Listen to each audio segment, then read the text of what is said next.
lot of people think rock and roll should be escapist, should be just about having a good time and like getting your rocks off and getting pissed or whatever else. And sure, I think rock and roll has always had that. But why shouldn't it also face what's actually happening and try and deal with that as well?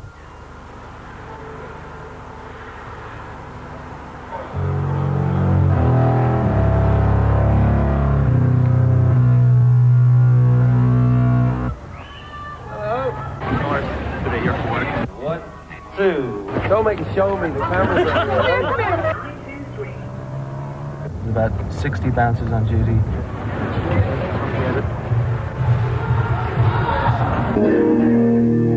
I mean, you'd have more people injured at midnight mass on Christmas Eve in Dublin than you would at a rock and roll concert.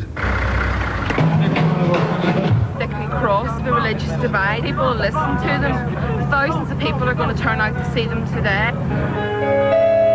U2, best group in the world. It says also that part of the concert will be filmed by a World in Action documentary. Does it say that? Does it say that? Apparently. They get everywhere, age.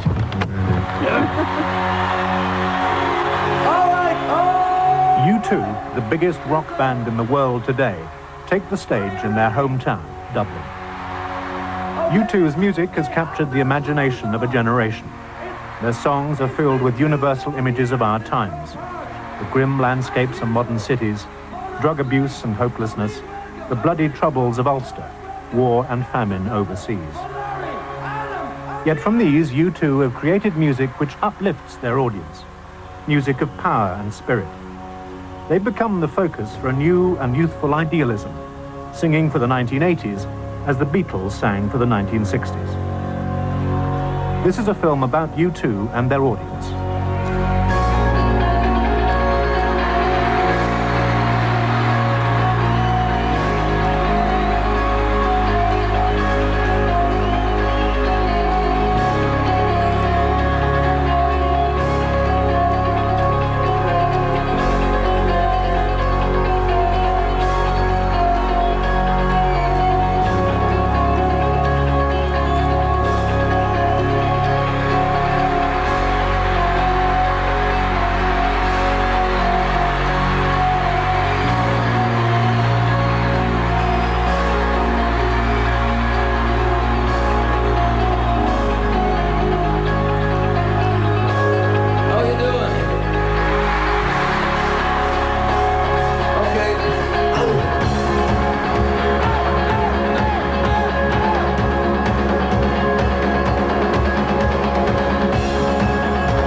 Contradictions of being in a successful rock and roll band and yet at the same time writing about the lack of success of my own contemporaries.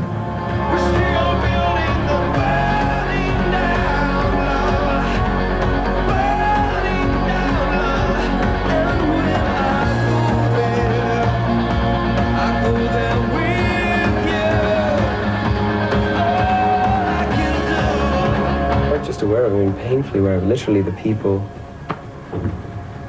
on the same street as I grew up are having to leave Ireland and go to America to find jobs.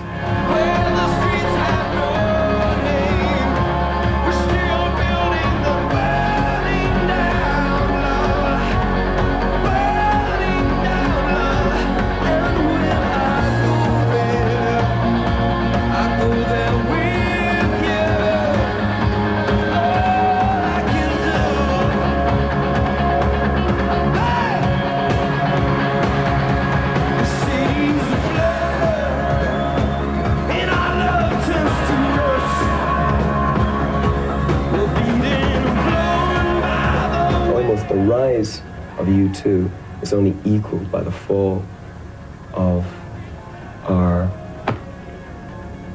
own contemporaries.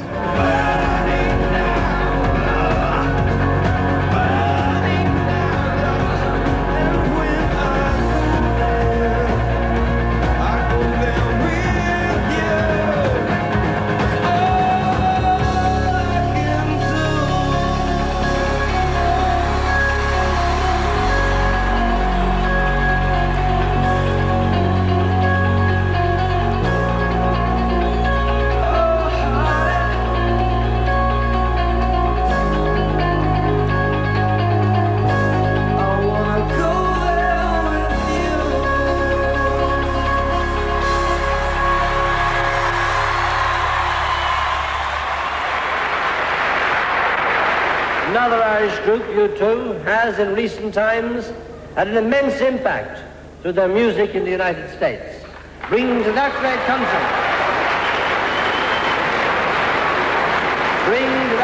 country a reflection of the positive and generous spirit and mood of the younger generation here.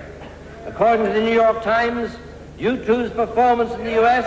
has caused the Democratic Party, in its approach to the next presidential election, to reevaluate its understanding of how young people in America think and feel. What other country but Ireland could have produced such an influential phenomenon in the United States? In the 60s, Dublin was a very small, pretty European city. And due to corruption and mismanagement and appalling planning, they removed people from the heart of the city out to these appalling, to me, ghettos out in the suburbs, places like Neilstown, places like that. There's a couple of tower blocks there that are notorious, Ballymun, amongst others. And when they removed the heart of the city, they took its soul with it. And so all the business, classic stuff, all the businesses around sort of folding, and it became a wasteland. And the city itself became destroyed at the hands of the city management. Must find a way to get out of here, or I'll pull this whole place down. I'll find some way to get out of here. I'll turn this world around. I'll first I get bouncing. I try hard, stay motion. Go further than an ocean. I can't swim all that way. Get away. If you're from Ballymun, there's no chance really. Like if there's someone from Blackrock and you went for the same interview as you know, if you're from Ballymun, here's a far better chance of getting it, because Ballymun's name, it has a name for itself. It's crap. You feel it inside. You know, not all of us are all into drugs then. And we feel like we are when we're told we're from Ballymun. You feel different than what you are. You feel like you're one of them. Future now, I see it as the band, being in the band, with unemployment as it is now at the moment. It's the only way out is the band, really. We're only starting off, and we're only a number in this country. You two have a name. Then there was the drug thing. I don't know why it should be so epidemic in Dublin, but it is far worse than in London in relative terms. I'll find some way to get out of here. I'm out of this world around. Somebody gave it to me one time, and you know, I was just that stoned. Somebody put it in my arm, you know, and I got something right to the head, and I thought I was just gonna die, you know. I didn't see any sort of a life for myself at the time, you know. It was the only thing that was exciting to me. There was nothing worth doing that was exciting, you know. You think about all the other kids and that's coming up, you know. Like, there's nothing for them, you know. When they're going to grow up, they're going to go through all the same things. Some will go on to be probably locked up for life. Some will just be in and out of prison all the time, you know. I've seen them stoned and I've seen them drunk, and when they're drunk and they're stoned, they're very violent, you know, because that brings out the anger in them.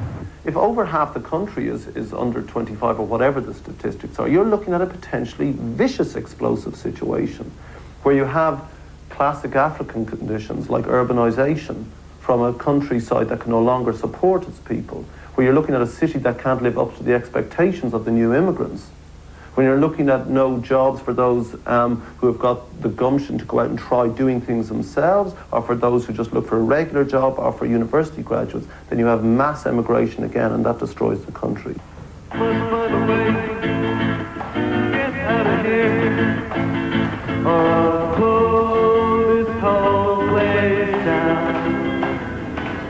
It's very hard to go to America by yourself. I'd probably be bawling my eyes out, but I'll give it my best shot and see how it goes. But I have a boyfriend who doesn't want me to go, and my relatives generally don't want me to go. But I've decided that I have to go because there's no other option.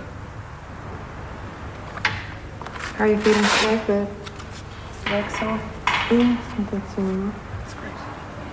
My family don't actually realise how bad the situation is. And my father keeps saying to me, you know, oh, something will turn up. You'll get a job somewhere in a nursing home somewhere. But I mean, the hospitals all around Ireland, not just Dublin, all around Ireland, they're letting their own staff go. And they're not even entertaining letters for vacancies for anything at all, in any section. What do your boyfriend say to you? I don't think it's really hit him yet. He doesn't think I'll go when it comes to the crunch, but I will. I have to.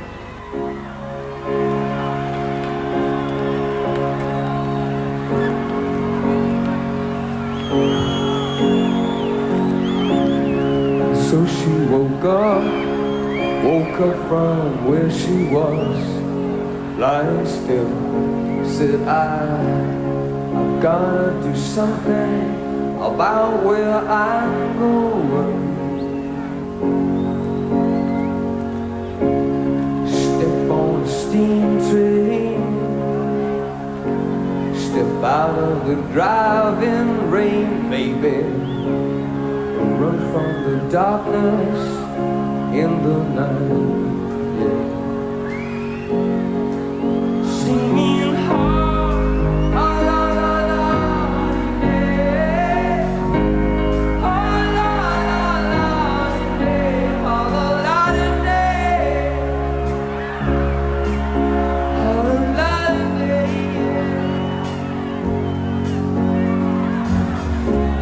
sweet the scent, but bitter the taste in my mouth. I see 7 towers, but I only see one way out. You gotta cry without weeping, talk without speaking, scream without raising your voice. You know I took the poison from the poison stream. Then I floated out of here, singing, oh la la la, yeah. Oh la la la, yeah. Oh la la yeah. Oh la la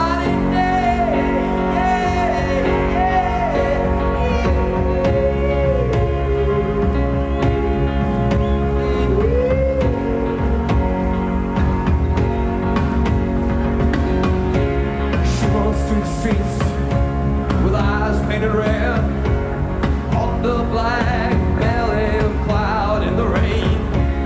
In through a doorway, she brings me white gold and pearls, stolen from the sea. She is raging, she is raging, and the storm blows up in her eye. She will suffer the needle chill. She's running to stay there. Still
very easy for me to talk about Ireland like it's a broken place. The spirit is broken. The spirit is not broken. An ordinary kid in the street, right? He may think all these things, but nobody's ever going to listen to him or take any attention of him. Whereas a rock group, they've got the public waiting to hear what they're going to say. People say that, you know, we're very proud that you're Irish, but I'm very proud to be Irish. What they can achieve is they can spread their message, spread what they think through more people than any politician could, because they're probably more listened to than anybody around the world. I do see a future, but I think it's worth fighting for, and that's all that's the anger in our music. I think it's the right kind of anger. It's not to tear down, it's to build up. If you can't change anything, well then it's never going to change. It has to change somehow. It's people like us, the young people, who have to listen. If they give it a chance and people do get ready to change, well then things will happen, things will get better. It has to. I think there's nothing more boring than complaining all the time. I mean, that was one thing I thought about the punk movement. It was great, but it was as if it was enough to just stand around and say how bad everything was. And I always thought, well, okay, things are bad, but, you know, where's the light at the end of the tunnel?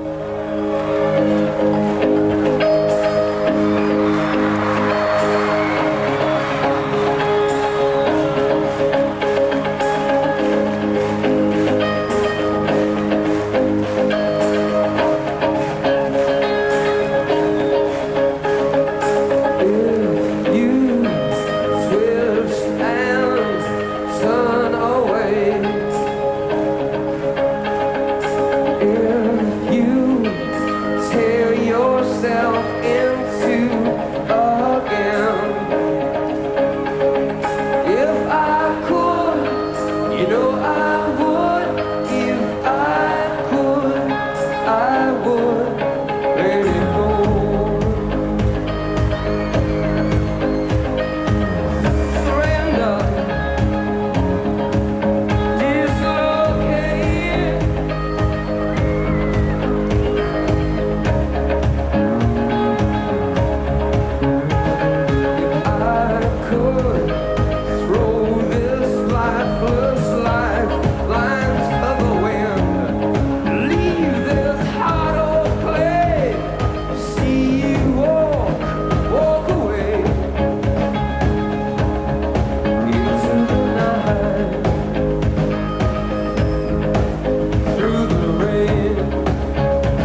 times to wake myself up to see the world around me and what was going on in the world around me.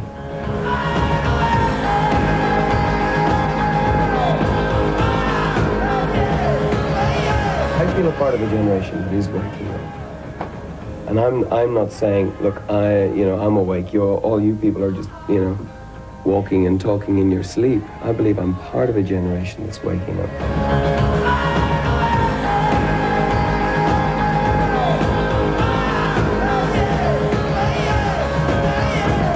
Rock and roll music is the soundtrack to change. It is at its most exciting, I think.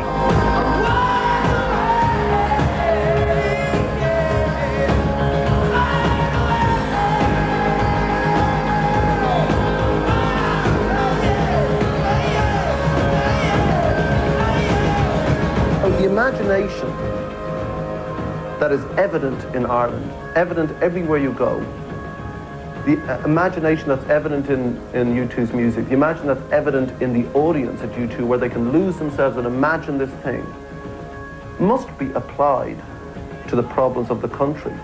And if that helps to change it, then good.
Some of the lyrics of in a U2 song do relate to the way they're feeling.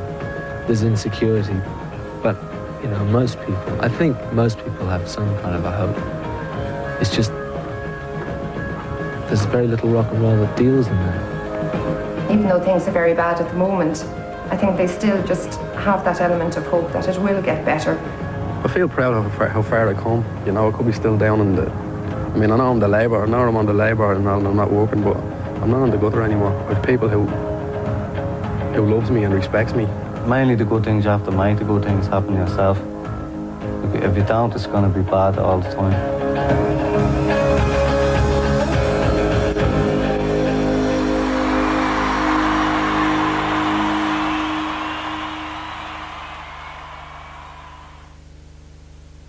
What shall I do with our Herbert? He never gets things right. Like when he got new glasses, he looked a sight. Then one day he set off, I felt a fool. I knew but my lad Herbert would take the wrong ruler to school. And I felt this tap on my shoulder. Says, fancy a crisp then our dad. And he hands us a square that was more of a crunch. I said, this is no crisp, silly lad. But it did have Smith's name on the packet, and I must say they tasted the tops. I said, Herbert, stop making that racket and get yourself off down the shops. This is definitely getting much better. I believe it's these crisps we should thank. So I've sent the lad off down the high street to buy our goldfish a shiny new tank.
weekend away we were talking about? Oh, yes. Well, you can book a hotel and a car through these people. Who are they?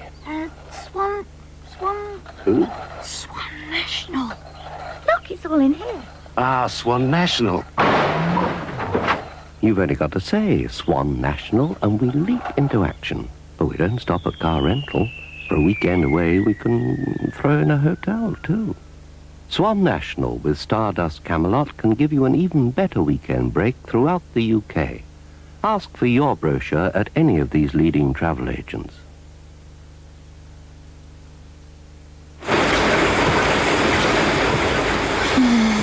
Snyderman! You heard the news? No. Pepsi's Diet Cola now has 100% NutraSweet. No kidding. That means it's the only one with 100% NutraSweet and no saccharin. Really? Some people are saying it even tastes as good as regular cola. Oh? Snyderman, you don't think this new Diet Pepsi will catch on, do you?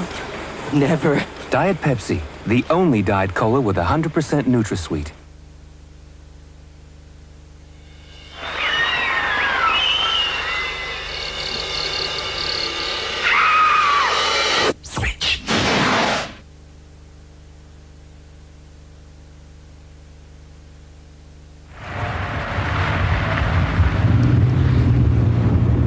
Jim, I gotta tell you a story. I was up in Donegal. I drove over the border by mistake, and I got pulled into the side of the road, and this guy shone lights into the car, and the guy, I heard this sort of British accent, sort of quite a well-to-do accent, and he says, "Turn off your lights! Turn off your lights!" So I didn't know what to do, so I just turned off my lights, you know. And he walked up to the car, and he walked up to the car, and he said, "Good Lord, it's Bono." "Good Lord, it's Bono," he said. And with that, about 40 guys came out of the forest, you know, with like flower pots in their heads and everything, asking me for my autograph. I thought it was an amusing inconvenience. My mother was a Protestant, my father was a Catholic, and I was brought up almost in both churches. I mean, my early background was in a Church of Ireland. But right now, I mean, I feel equally at home or equally not at home in both camps. This bus, people, Protestant, Catholic, people who may care more than others about certain issues, but we're still all on the same bus going to see the same band. They want to sort of do their bits to bring the two communities together. They've realised the impact they can have on young people. On one level, you know, I have no right to comment about the troubles in the north of Ireland because I come from the safety of the south, but at the same time, I'm an Irishman and I live in Ireland and I believe in the country north and south, so, you know, I'm literally, you know, torn in two about it myself. Protestant Catholics should live together, all right. But like, if you walk into a Protestant area, like, there's no way you're gonna walk out without getting a beating or whatever. The thing is, you're brought up. If you're in a Protestant society, you're brought up to hate Catholics. If you're in a Catholic society, you're brought up to hate Protestants. That's not the way it should be. Really, there's no difference. If you look at it that way. Yeah. As he says, a lot of journalists go out to... They go out to aggravate people. They sort of look, aggravate. They're out to aggravate Catholics and Protestants, you know. I mean, we're sitting in the same bus here together, and they want... We're getting full together. we're having a great time here. When I think of peace, I think of hippies with flowers in their hairs and everything, but I think you can be aggressive. You can be an aggressive pacifist, and I suppose in U2, that's what we consider ourselves, aggressive pacifists. It's almost like the pop idols, the rock idols are gods in a way, and they're listening, and like U2, a lot of people follow what they say as sort of God, if you like, but I mean, it's rock music and something that could act as spiritual to the young people today, certainly more, I think, than the church does, because in Ireland, the church has brought nothing but divide. So why not look to something different to bring us together? Come on, a lot of people who are religious don't have any belief. Let's not be naive about that. There's a hell of a lot of people who see religion as some kind of social thing. You know, or in the case of certain parts of the world, Northern Ireland included, it's a racist thing, and it's a chance to be on one side or the other side. If you read back through the early days, the sacrifices that the people of Ireland in their poverty and hardship made to set up this missionary movement. And the symbol of this, even today, I suppose we could say, in view of the day that's in it, the symbol of this spirit still carrying on in the Irish people is the U2 with their messages as they travel the world, preaching a message of peace, not war, just as we preach a message of peace, not war. This is Ireland. I think Bono and the whole band are so charismatic, you know, that they touch you and they lift you up and they inspire you. I think there's an awful lot of good in that sort of spirituality because it brings people towards a knowledge of the spiritual life and deeper, higher ideals that there's more to life than 9-to-5 jobs and what make ends meet. There's a deeper yearning in everybody for a spirit, something in the spirit, you know, and that I think that is brilliant. And whether they don't adhere to organised religion or not, at least that they are awakening in people to that need within themselves. People think because I am attracted to people like Gandhi or the Reverend Martin Luther King, or even my faith, my belief in Christ, that I, therefore, am some sort of hero or man of God or peacemaker. One of the reasons I'm actually one of the reasons I'm attracted to these people is because I'm the very person who would not turn the other cheek. And I grew up with the violence in me, and it's still in me. And I despise it. Somebody just on the last tour of the United States threw up the tricolour, the green, white and orange Irish flag. And I found myself almost kind of in a rage. And I just said, I picked up one and I said, what, you see this flag? You see this colour? What colour is it? And they shouted out orange. And I just pointed to the other end of the flag. I said, you see that colour? What's that? They said green. And then I pointed to the middle. And I say, what, you see this? What's this? And they all shout back white. And I said, all I see is red. At the time of the Bobby Sands hunger strike, people were throwing dollars up on the stage. There was shouts of up the IRA from the stage. We were an Irish band, and they thought we would fit into this version of Ireland and the revolution. Now I'm very clear on the way I feel about that. I would love to see United Ireland, but I'd never, ever could support any man that would put a gun to somebody else's head to see that dream come true. And we wrote Sunday Bloody Sunday in a rage. I just set out this story, broken bottles under children's feet, bodies strewn across a dead-end street. But I won't heed the battle call. It puts my back up against the wall. And the battle's just begun. There's many lost, but tell me who has won. The trenches dug within our hearts. Mothers, children, brothers, sisters torn apart. How long must we sing this song?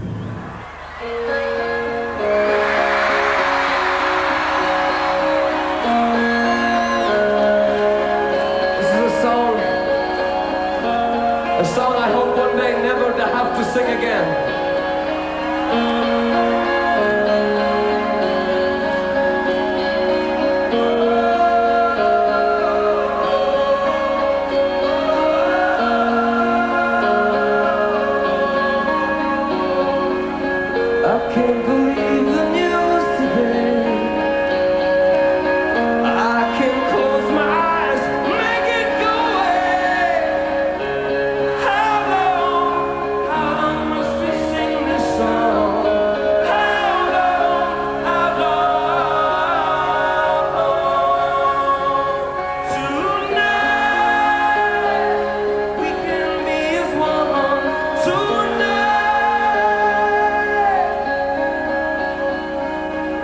Broken bottles under children's feet, and bodies strewn across the dead-end street.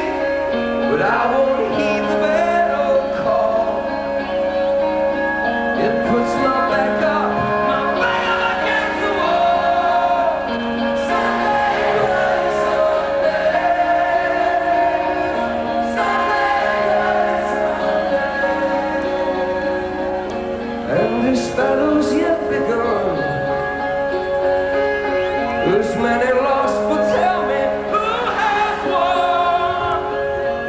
pictures dug within our hearts, and mothers, children, brothers, sisters torn apart.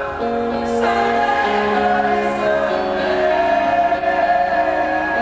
Sunday, bloody Sunday. How long must we sing this song?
Thought to myself, maybe we did fail.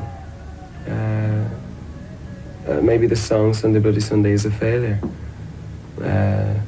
I've often thought that to myself, that we didn't succeed in making the point that we wanted to make, that it has been misinterpreted. And we've alienated the Republicans who wanted to use it as a battle cry. And we've alienated the Unionists who only see it as a slap in their face.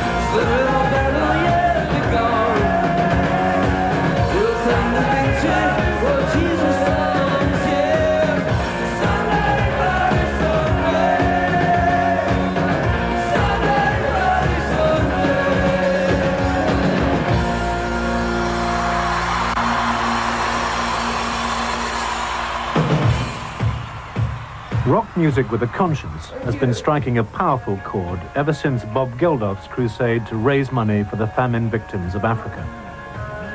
U2 have been in the forefront of this new wave, first with Live Aid and then Artists Against Apartheid. More recently, they led the Conspiracy of Hope tour of America in support of Amnesty International. Hundreds of thousands of young people flocked to these concerts and were urged from the stage to involve themselves in Amnesty's campaign for human rights.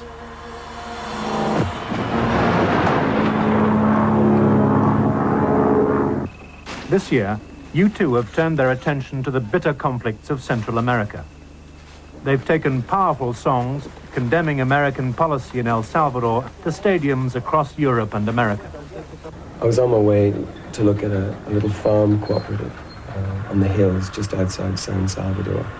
and we walked into a kind of ambush. They were bombing a particular hillside we were walking on. They designate these areas fire zones, where they tell everyone in a particular area, a rebel sympathetic area, to just leave an area, and by a certain time, and then they just bomb that area. And I felt sick, really. I felt sick. And I tried to write Bullet the Blue Sky, one about just the fear I felt. I was trying to exercise the fear I felt on that moment. We tried to make the music, paint that picture. And when I got home, I said to Edge, I want you to put El Salvador through your amplifier.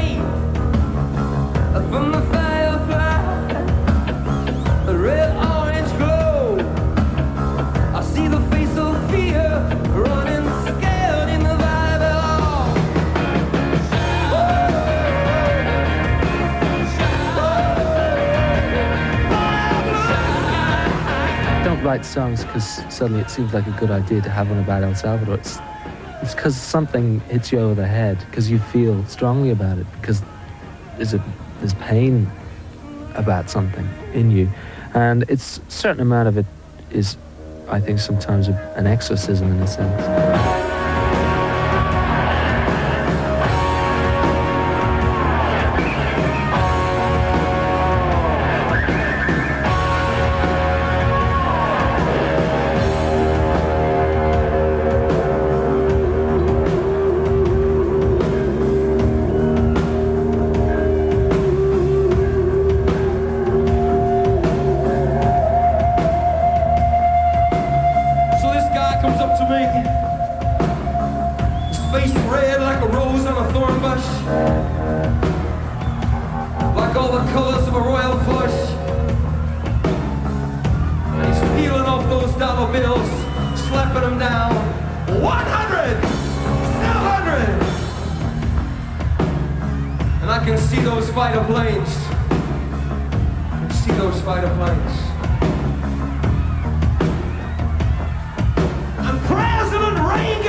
Across the mud huts where the children sleep, and through the valleys and the quiet city streets, we take the staircase to the first floor.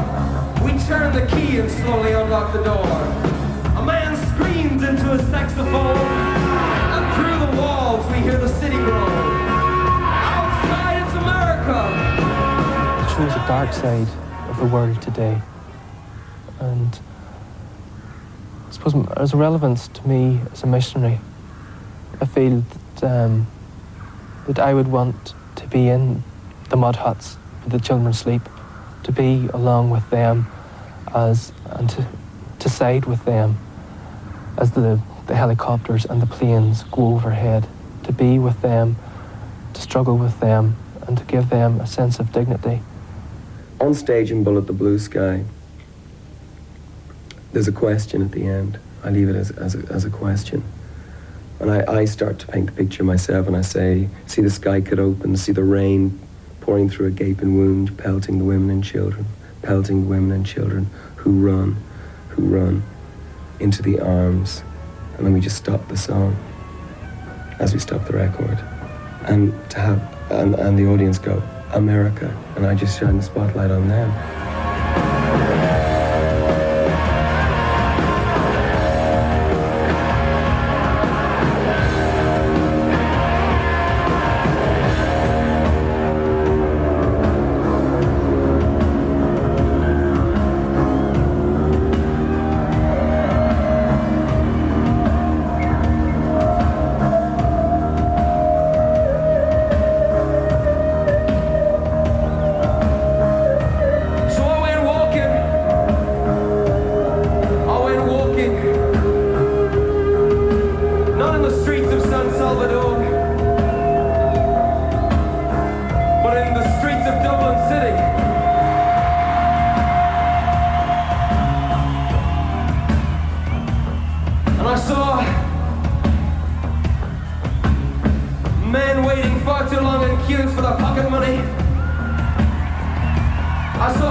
ripped open, and the rain pelting through a gaping wound, pelting the women and children, pelting the women and children who run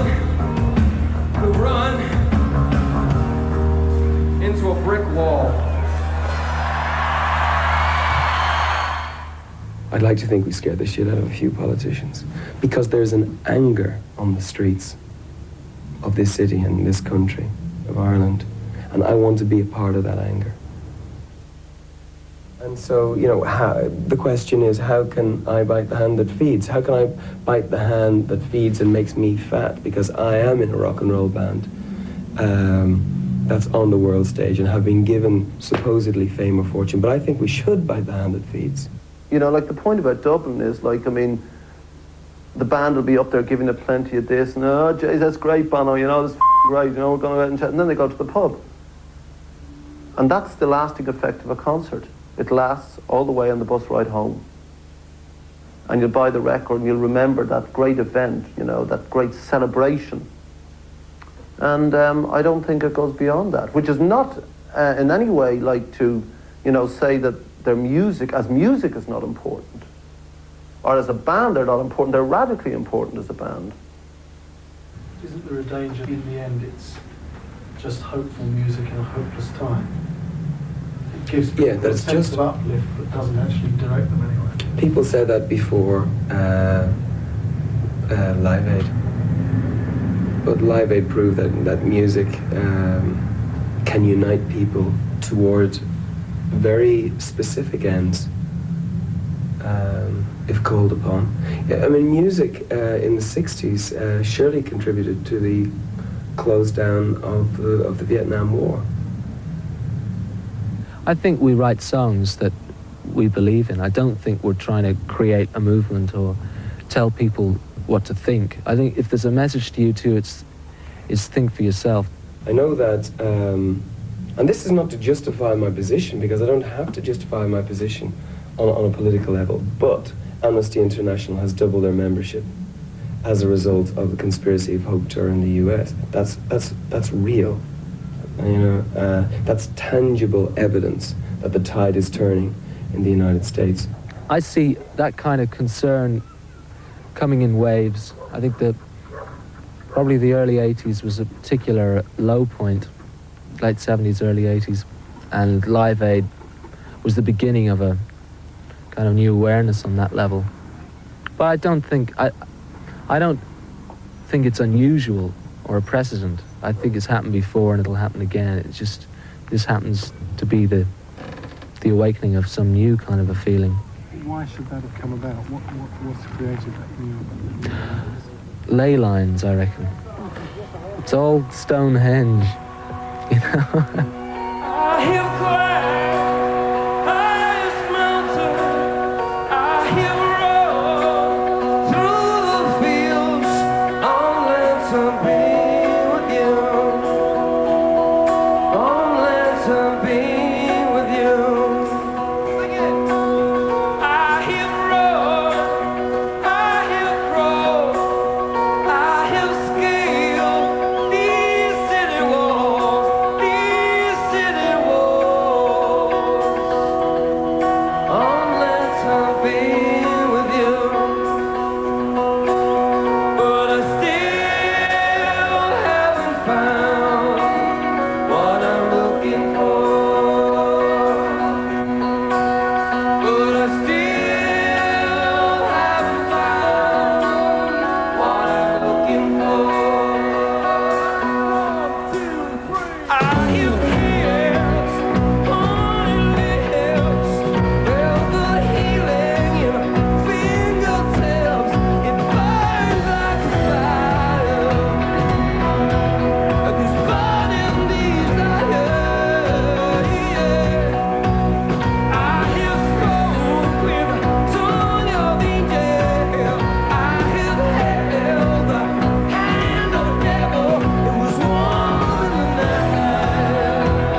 press gang go in search of new recruits. Blue arrow. Oh, no! Foiled again, they head for the tavern to tell their sorry tale. Lads, how many recruits today? 0. Not Blue Arrow again? Yeah. Recruitment is one of Britain's most buoyant industries, and Blue Arrow has got the biggest slice. By taking on board names like Brook Street, Hoggart Bowers and Reliance, they've also become one of the fastest growing companies on the stock market and have a turnover of £190 million. How much? In just 4 years, the number of people they've placed in jobs has grown 20 times, and altogether they've worked for 100,000 employers. 108! Some news just in. Blue Arrow is now one of America's leading recruitment agencies. Oh.